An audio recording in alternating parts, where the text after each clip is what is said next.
In this tutorial, we'll go over how to work with multi-user builds.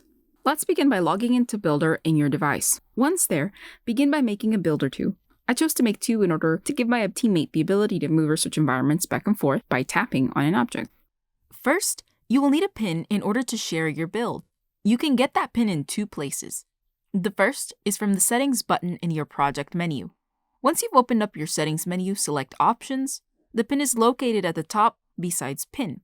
Write that number down and include the dash. While here, make sure to enable multi-user and teleport. This is so your guest Byldr can move around the scene. The second way to obtain your pin is through your dashboard on Byldr's website. You can scroll down as soon as you log into Byldr's Hall, or if you want to just see the builds, then go to Recent Builds, and you can do the same from there.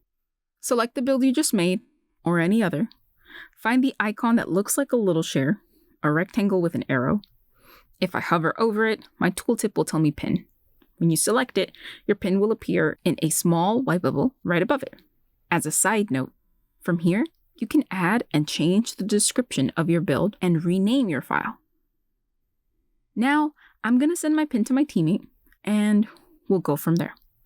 From my teammate's point of view, they can open up Byldr and log in, and right at their dashboard, they tap on Test Remote Build.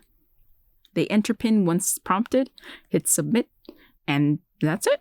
Once they're inside, they can poke around, teleport, and build in the environment just like I can. In our next video, we'll go over how to use Big Maps inside Byldr.